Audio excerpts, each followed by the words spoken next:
Si tu es ici, c'est parce qu'à un moment ou un autre, les préoccupations ont essayé de s'emparer de ton esprit, de ta paix, de ta joie. Et crois-moi, je te comprends parfaitement. Parce que nous avons tous, absolument tous, ressenti ce poids qui nous empêche de dormir, cette anxiété qui nous empêche de profiter du moment présent, ce tourbillon de pensées qui ne nous laisse aucun répit.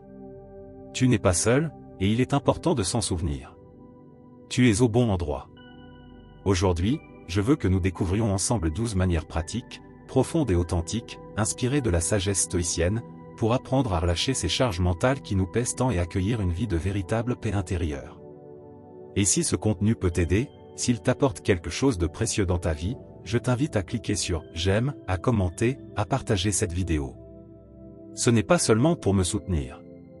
C'est parce que chaque fois que tu likes ou que tu partages, YouTube comprend que ce contenu a de la valeur et le montre à d'autres personnes qui en ont peut-être désespérément besoin.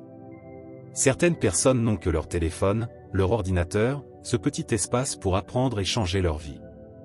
Et toi, avec un simple geste, tu peux faire partie de cela. Ce serait, vraiment, une grande aide. Pour cette vidéo, j'aimerais que tu laisses en commentaire une courte phrase, « paix intérieure d'abord ». 3 mots simples mais puissants. Parce que lorsque tu décides de donner la priorité à ta paix, tout le reste commence à changer pour le mieux. Alors maintenant, prépare ton esprit, prépare ton cœur, car ce qui suit peut marquer un avant et un après dans ta vie, si tu choisis de l'appliquer. Reste jusqu'à la fin, car souvent, le message dont nous avons le plus besoin se trouve précisément dans les dernières minutes, là où tout se connecte et prend enfin sens. Ne manque pas ce moment spécial. Première manière, accepte ce que tu ne peux pas contrôler. L'une des principales sources d'inquiétude dans la vie, c'est de lutter contre des choses qui, honnêtement, sont hors de notre portée. Nous nous épuisons à penser à ce que font les autres, à ce qui pourrait arriver demain, à savoir si la vie sera juste ou injuste envers nous. Mais, combien de ces choses pouvons-nous vraiment contrôler? Très peu. Le stoïcisme nous enseigne à faire la différence entre ce qui dépend de nous et ce qui n'en dépend pas, et à lâcher tout ce que nous ne pouvons pas changer. Épictète l'a exprimé de façon aussi simple que puissante en disant « Il y a des choses qui dépendent de nous, et d'autres qui n'en dépendent pas ». Cette petite phrase, si tu l'intègres profondément, a le pouvoir de transformer toute ta vie. Car elle te tend un miroir et te pose une question essentielle, où dépenses-tu ton énergie? Sur ce que tu peux changer, ou sur ce qui échappe à ton contrôle? Accepter qu'il y a des choses que tu ne contrôles pas, ce n'est pas abandonner. C'est faire preuve de sagesse. C'est choisir où tu poses ton esprit, ta force, ton cœur. Quand tu arrêtes de te battre contre l'incontrôlable, toute cette énergie que tu gaspilles dans l'inquiétude peut alors être utilisée pour améliorer ce que tu peux changer, ton attitude, tes décisions, ta façon de faire face aux circonstances. Je vais être très honnête, accepter, ce n'est pas toujours facile. Parfois, l'esprit veut continuer à ruminer, à chercher une manière de forcer les choses à aller dans notre sens. Mais quand tu prends un moment pour respirer, pour dire « cela ne dépend pas de moi », et que tu lâches prise, tu ressens un soulagement, une légèreté, qu'il est difficile de décrire avec des mots. C'est comme si tu enlevais un poids immense de ton âme. Dans la pratique, chaque fois que tu te surprends à t'inquiéter pour quelque chose, pose-toi cette question, est-ce que cela dépend de moi? Si la réponse est non, alors lâche prise. Ne l'ignore pas, ne le refoule pas, accepte simplement qu'il existe des choses qui ne sont pas entre tes mains, et que ta mission, c'est de faire de ton mieux avec ce qui est entre tes mains. Apprendre à accepter ce que tu ne peux pas contrôler, c'est comme ouvrir une porte vers une vie plus paisible, plus sage, plus épanouie. Parce que tu ne luttes plus contre l'univers entier. Tu te concentres seulement sur ton propre espace, sur ta responsabilité réelle. Et cela, c'est amplement suffisant. Deuxième manière, vis dans le moment présent. L'une des erreurs les plus communes que nous commettons en tant qu'êtres humains et qui nous vole notre paix mentale sans même que nous nous en rendions compte est de vivre prisonniers de deux temps qui n'existent pas, le passé et le futur. Le passé est déjà parti, le futur n'est pas encore là, et pourtant notre esprit saute constamment de l'un à l'autre comme s'il devait tout résoudre immédiatement. Et le plus curieux, c'est que plus nous passons de temps à nous inquiéter pour ce qui a été ou pour ce qui pourrait être, plus nous passons à côté de la seule chose que nous possédons réellement, ce moment, le maintenant.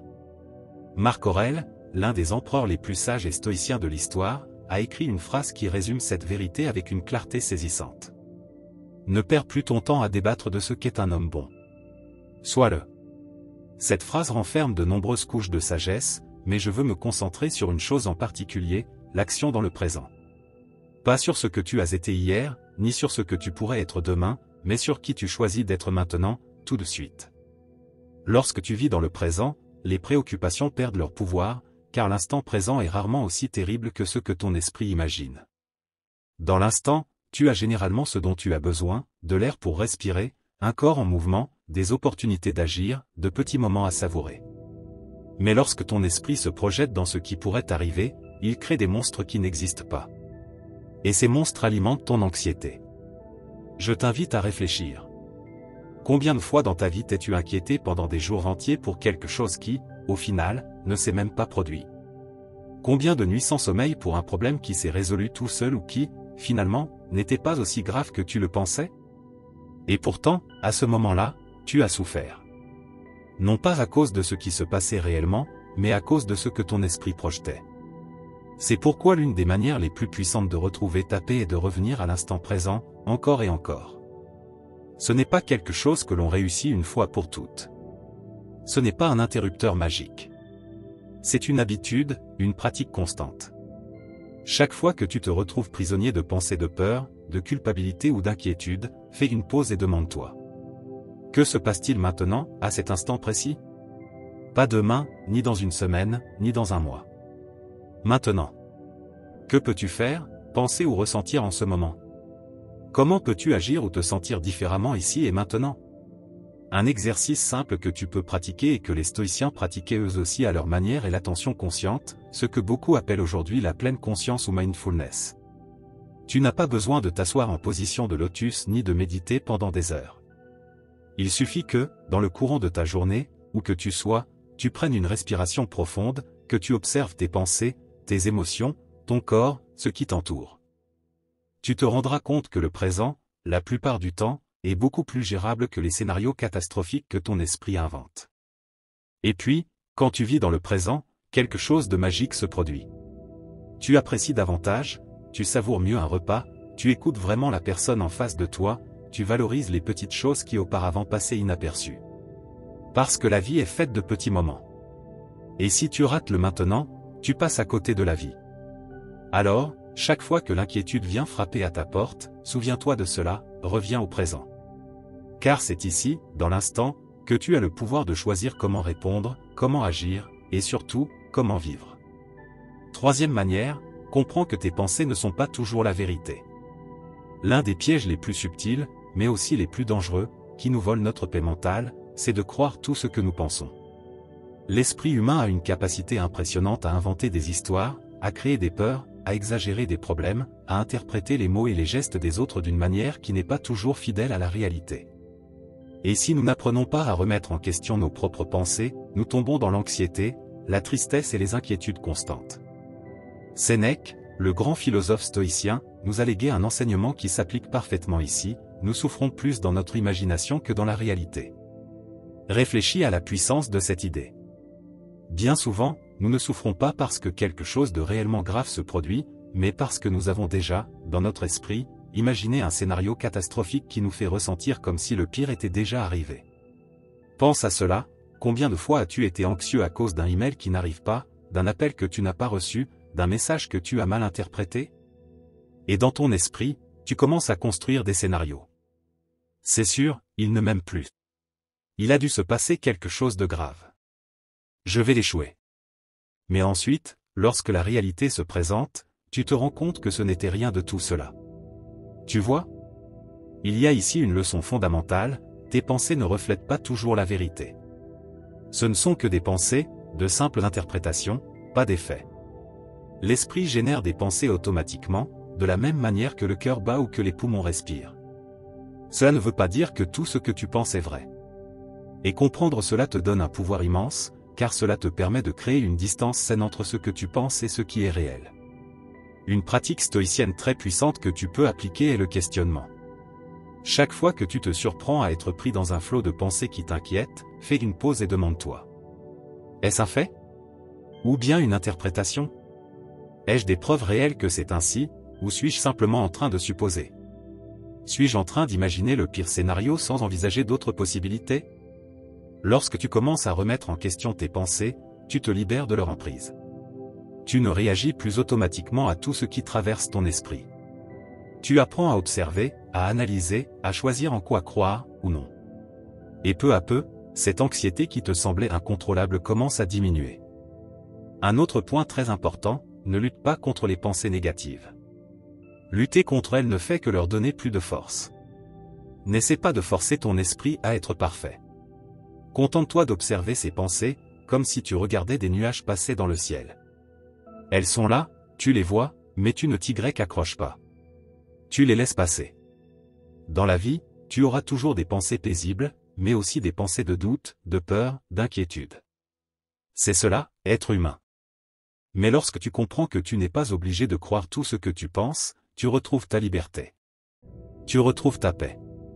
Alors, chaque fois que tu te sens prisonnier de tes pensées, rappelle-toi, tout ce que tu penses n'est pas vrai.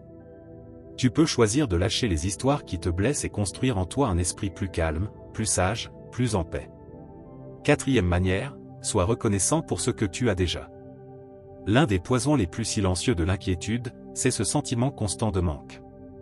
Cette voix intérieure qui murmure. Je n'ai pas assez. Je ne suis pas assez. Il me faut plus pour être heureux. Et quand cette mentalité s'empare de toi, tu perds la capacité de voir la richesse de ce que tu as déjà sous les yeux. Tu perds l'occasion de profiter de la vie que tu es déjà en train de vivre. Épictète nous a laissé une phrase qui devrait être gravée dans chaque recoin de notre esprit. Ce n'est pas la richesse qui rend heureux, mais l'habitude de remercier. La gratitude n'est pas quelque chose qui naît automatiquement. C'est une habitude que l'on cultive volontairement, une décision que l'on prend chaque jour. Lorsque tu apprends à remercier, tu commences à regarder la vie autrement. Tu ne te focalises plus uniquement sur ce qui te manque, mais sur ce que tu as déjà. Et crois-moi, il y a toujours quelque chose à remercier. Toujours. Même dans les jours les plus durs. Même dans les moments les plus sombres. Peut-être que tu as la santé, et c'est un miracle que des millions de personnes dans le monde aimeraient avoir.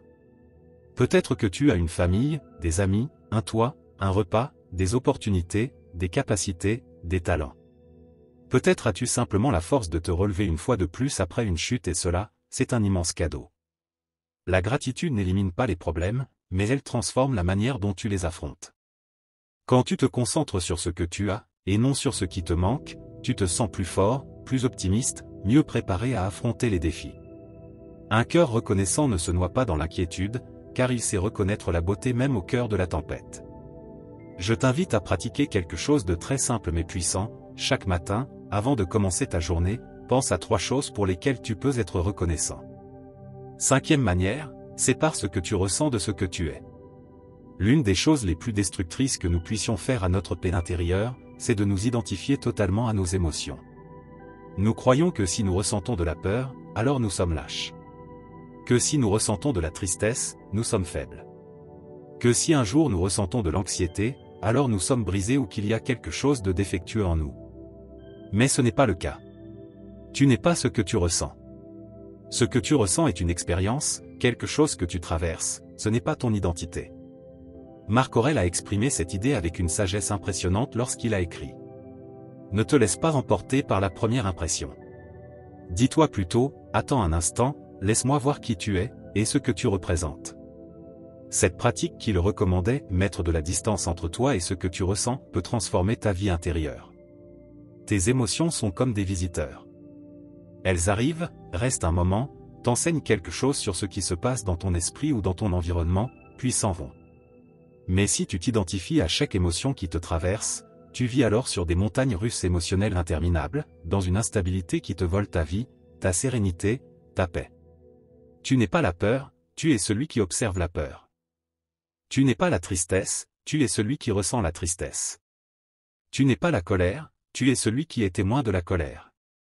Quand tu parviens à faire ce petit mais puissant changement de perspective, quelque chose en toi se libère.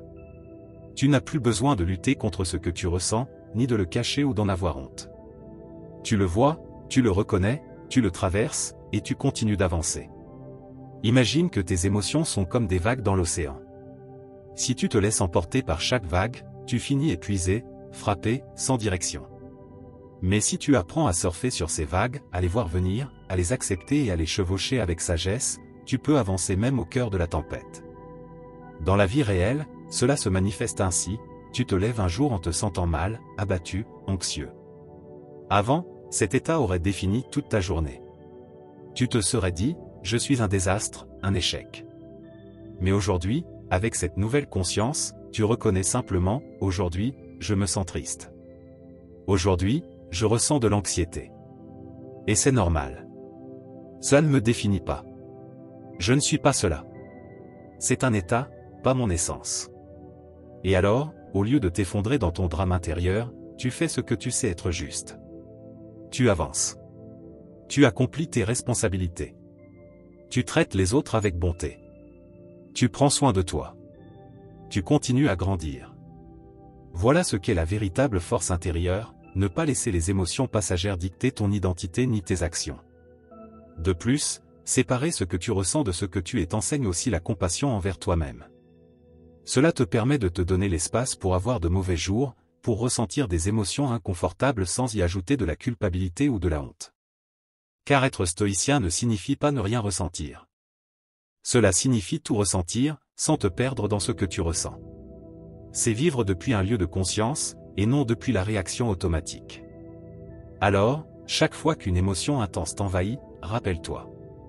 Tu n'es pas ton émotion. Tu es l'espace dans lequel cette émotion se manifeste. Et tu as le pouvoir de décider de ce que tu fais avec elle. 6e manière, cesse de vouloir contrôler les autres. L'un des plus grands générateurs de préoccupation, de frustration et de tristesse dans notre vie, c'est cette illusion de vouloir changer ou contrôler les personnes qui nous entourent. Nous voulons qu'elles pensent comme nous, qu'elles agissent comme nous le jugeons juste, qu'elles ressentent ce que nous croyons qu'elles devraient ressentir. Mais la réalité, aussi douloureuse soit-elle à accepter, est très simple, tu ne peux contrôler personne. Ni tes parents, ni ton partenaire, ni tes enfants, ni tes amis, et encore moins des inconnus. Chaque être humain est libre et souverain dans son monde intérieur, même si cela nous est difficile à comprendre. Épictète le disait avec une honnêteté brutale, prends soin de toi-même, mais ne cherche pas à gouverner les autres. Cette phrase peut sembler dure, mais elle contient l'une des plus grandes clés vers la liberté émotionnelle. Car tant que tu continueras à croire que ton bonheur dépend du changement des autres, tu vivras prisonnier de la déception et de l'anxiété constante. Pense à toute l'énergie, à toutes les larmes, à toutes les nuits d'insomnie que tu as consacrées à essayer de changer quelqu'un. Peut-être voulais-tu que cette personne t'aime d'une certaine manière, qu'elle te comprenne, qu'elle agisse comme tu l'attendais. Et en ne l'obtenant pas, tu as souffert. Tu t'es rempli de colère, de tristesse, de ressentiment. Mais au bout du compte, la vie ne se plie pas à nos désirs. Elle suit son propre cours, et les gens aussi. Accepter que tu ne peux contrôler personne ne veut pas dire devenir indifférent ou cesser d'aimer. Cela signifie aimer d'une manière plus sage, plus libre, plus réelle. Cela signifie comprendre que chacun a son propre chemin, sa propre histoire, son propre moment d'éveil. Certains y parviendront, d'autres non. Et cela ne dépend pas de toi. Ce principe stoïcien t'invite à mettre ton énergie là où elle a un sens, en toi-même. Dans ta croissance, ta patience, ta force, ta paix. Car la seule chose que tu peux vraiment changer, c'est ton attitude face à ce qui t'arrive. Et paradoxalement, bien souvent, tu inspires les autres à changer, non par la force, mais par l'exemple qu'ils voient en toi. Dans la pratique, la prochaine fois que tu sentiras cette anxiété de vouloir que quelqu'un agisse comme tu l'attends, fais une pause. Respire. Rappelle-toi, ce n'est pas en mon pouvoir de changer son esprit ou son cœur. En revanche, ce qui est en ton pouvoir, c'est d'être cohérent avec tes valeurs, d'agir avec amour, avec respect. Et si certaines personnes dépassent des limites, ne te respectent pas ou te font du mal, alors tu as aussi le droit de prendre tes distances, de protéger ton espace, de t'éloigner si nécessaire. Non pas pour les changer, mais pour honorer ta propre dignité. Le stoïcisme ne cherche pas à te faire vivre soumis à la volonté des autres, ni à te faire souffrir en essayant de les modeler à ton image. Le stoïcisme t'enseigne à devenir un individu ferme, libre, serein, qui sait que sa paix ne dépend pas de ce que le monde soit comme il le voudrait, mais de la manière dont il choisit de l'affronter. Alors, chaque fois que tu ressens ce besoin de contrôler, de corriger, de forcer quelqu'un, souviens-toi de ceci, tu n'es pas ici pour gouverner les autres. Tu es ici pour te gouverner toi-même. Et dans ce petit mais profond changement de perspective réside la graine d'une paix mentale inébranlable. 7e manière, ne suppose pas ce que les autres pensent de toi. L'un des plus grands voleurs de paix intérieure, c'est de vivre enfermé dans l'esprit des autres, en croyant savoir ce qu'ils pensent de nous. Nous interprétons des regards, des silences, des attitudes, comme si nous possédions une boule de cristal capable de lire leurs pensées. Et tu sais ce qui est le plus ironique? C'est que la grande majorité du temps, nous avons tort. Nous portons des inquiétudes qui n'existent que dans notre imagination. Sénèque, dans toute sa sagesse, nous a laissé une réflexion parfaite pour ce cas. Nous sommes plus souvent effrayés que blessés. Et nous souffrons davantage dans notre imagination que dans la réalité. Cette phrase révèle une vérité profonde: la majorité de notre souffrance ne vient pas de ce que les autres font réellement, mais de ce que nous supposons qu'ils pensent ou ressentent à notre sujet. Réfléchis Y.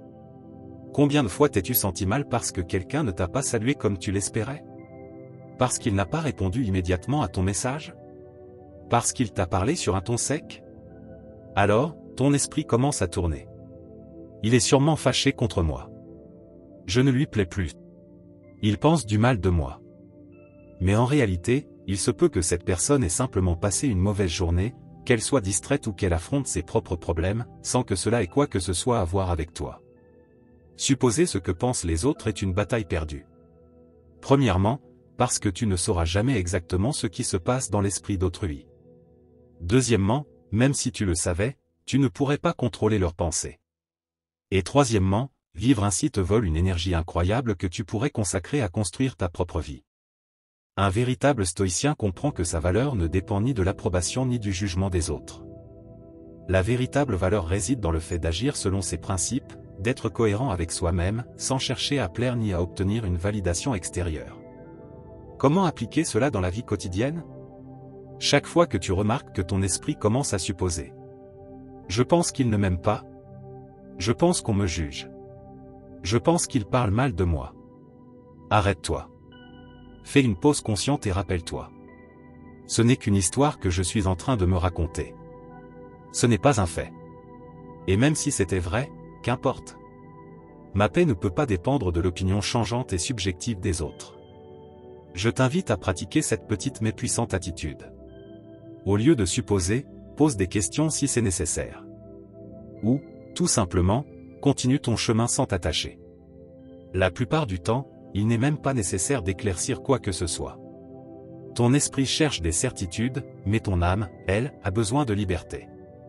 Et parfois, la véritable liberté, c'est d'arrêter d'accorder autant d'importance à ce que pensent les autres. Vivre sans faire de suppositions te rend le contrôle de ta vie émotionnelle. Cela te permet de vivre plus léger, plus concentré sur ce qui compte vraiment, tes actions, tes valeurs, ta croissance. Pas sur ce qui se passe dans la tête des autres, car cela, c'est une bataille inutile. Alors rappelle-toi, tu n'es pas ce que les autres pensent. Tu n'es même pas ce que tu crois qu'ils pensent. Tu es ce que tu décides d'être, avec authenticité et paix. 8e manière, rappelle-toi que tout est temporaire. L'une des vérités les plus difficiles à accepter, mais aussi l'une des plus libératrices, est celle-ci: tout passe. Rien ne demeure identique pour toujours. Chaque douleur, chaque joie, chaque situation, tout fait partie d'un flux constant de changement. Comme un fleuve qui ne s'arrête jamais.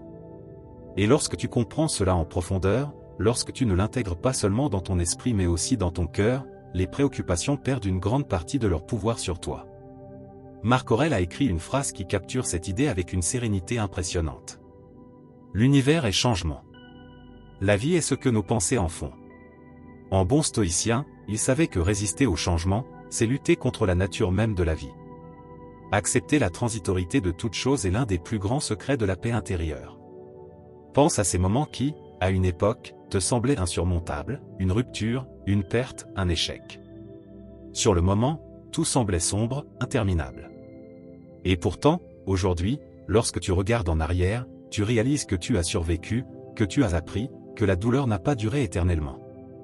Si tu es honnête avec toi-même, tu constateras même que certaines des blessures les plus profondes sont devenues des éléments de ton évolution, des fragments essentiels de ton histoire. Il en va de même pour les préoccupations actuelles. Lorsque tu es pris dans un problème, ton esprit a tendance à dramatiser, à te faire croire que cela durera toute la vie. Mais ce n'est pas vrai.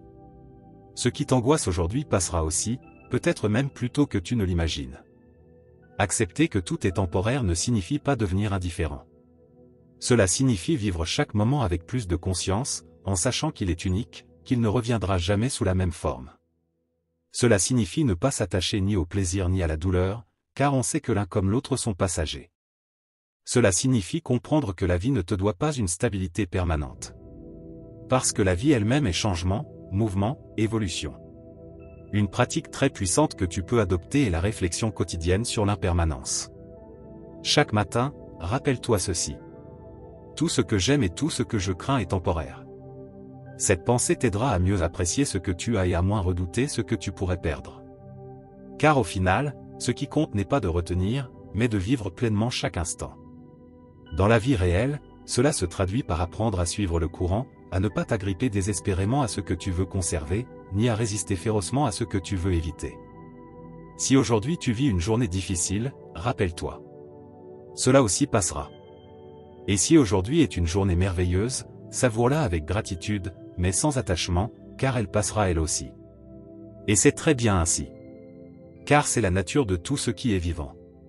Quand tu adoptes cette vision du monde, tu ne souffres plus autant de ce qui est inévitable. Tu acceptes, tu laisses couler, et tu continues avec sérénité. Alors, la prochaine fois qu'une inquiétude essaiera de s'infiltrer en toi, pense à ceci. Ce n'est qu'une étape. Un moment dans l'immense rivière de ma vie. Et comme toutes les eaux, celle-ci passera aussi. 9e manière, ne lutte pas contre l'adversité, transforme-la. L'un des enseignements les plus puissants du stoïcisme, c'est celui-ci, ne fuis pas les problèmes, ne t'en plains pas, ne t'aigris pas à cause d'eux. Transforme-les en partie intégrante de ton chemin. Les obstacles ne sont pas des ennemis de ta vie, ils sont la vie elle-même. Et lorsque tu comprends cela du fond du cœur, les préoccupations perdent leur emprise sur toi. Car tu cesses de voir les difficultés comme des punitions et tu commences à les percevoir comme des opportunités de croissance. Sénèque l'a exprimé avec une clarté saisissante, la difficulté renforce l'esprit comme le travail renforce le corps. Autrement dit, sans résistance, sans défi, sans épreuve, l'esprit s'affaiblit. De la même façon qu'un muscle a besoin de résistance pour se développer, ton caractère a besoin de l'adversité pour mûrir, se fortifier et devenir sage. Quand un problème surgit dans ta vie, tu as deux choix, te plaindre, désespérer, te demander « Pourquoi moi ? Pourquoi maintenant ? Pourquoi ainsi ?» Ou bien tu peux te poser une question bien plus puissante, profondément stoïcienne, comment puis-je grandir à travers cela ? Quelle vertu puis-je renforcer en moi grâce à cette situation ? Car la vie ne te donne pas toujours ce que tu veux, mais elle te donne toujours ce dont tu as besoin pour évoluer. Parfois, ce qui semble être une tragédie est en réalité l'impulsion que ton âme attendait pour s'éveiller, pour changer de direction, pour se renforcer. Pense à ta propre histoire, combien de fois une situation douloureuse t'a-t-elle forcé à découvrir des ressources que tu ne soupçonnais même pas ? Combien de fois une perte t'a-t-elle appris à apprécier ce qui compte vraiment ? Combien de fois une chute t'a-t-elle préparé à un avenir que tu n'aurais jamais imaginé ? Chaque adversité, petite ou grande, porte en elle une vertu, la patience, la résilience, le courage, l'humilité, la compassion. Et ces vertus sont le véritable trésor d'une vie accomplie, pas les conforts passagers ni les succès extérieurs. Dans ta pratique quotidienne, chaque fois que tu fais face à une difficulté, pose-toi cette question, quelle vertu cette situation me demande-t-elle de développer ? Comment puis-je sortir de cette épreuve plus sage ? Change ton regard. Remplace la plainte par la transformation. Ne demande pas « Pourquoi cela m'arrive-t-il ?», mais plutôt « Pourquoi cela m'arrive-t-il ?» Et ne crois pas que la transformation doive être grandiose ou visible aux yeux de tous. Parfois, la plus grande victoire est invisible, c'est garder la foi au milieu de la tempête, ne pas abandonner quand tout semble sombre, rester bienveillant dans un monde hostile.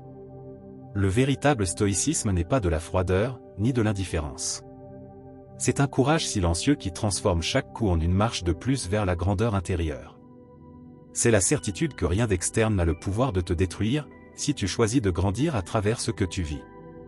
Alors, la prochaine fois que tu fais face à une épreuve et que l'inquiétude tente de te submerger, souviens-toi, je ne suis pas ici pour éviter les obstacles. Je suis ici pour les transformer en force.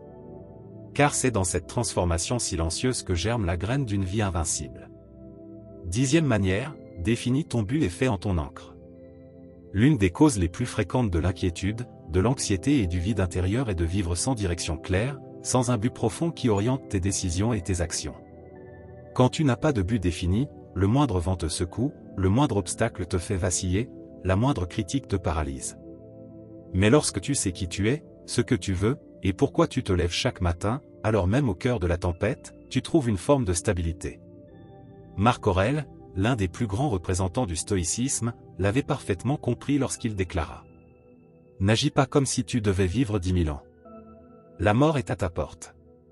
Tant que tu vis, tant que cela est possible, sois bon. » Cette phrase, brève mais immense, nous rappelle une vérité essentielle: la vie est brève, précieuse et urgente. Nous ne sommes pas ici pour la gaspiller dans des préoccupations inutiles, mais pour la vivre avec un but, avec intention, avec sens. Avoir un but ne signifie pas forcément avoir une grande mission héroïque qui change le monde. Parfois, le but le plus profond, c'est simplement vivre avec intégrité, être une source d'amour pour ta famille, apporter quelque chose de positif à ceux qui t'entourent, grandir chaque jour comme être humain. Ton but peut être simple, mais il doit être réel, authentique, connecté à ton essence la plus profonde. Quand tu es clair sur ton objectif de vie, chaque décision devient plus facile. Des questions fondamentales comme: est-ce que cela vaut la peine que je m'en inquiète? Est-ce que cela me rapproche ou m'éloigne de mon but? Deviennent ta boussole.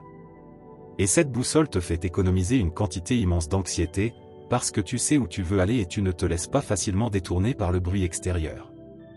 De plus, avoir un but te donne une raison puissante de résister dans les moments difficiles.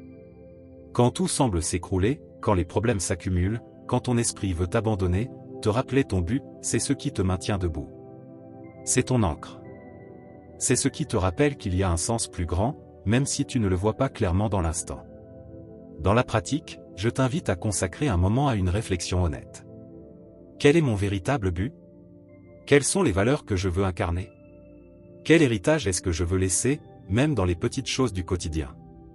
Ne cherche pas des réponses grandiloquentes ni parfaites.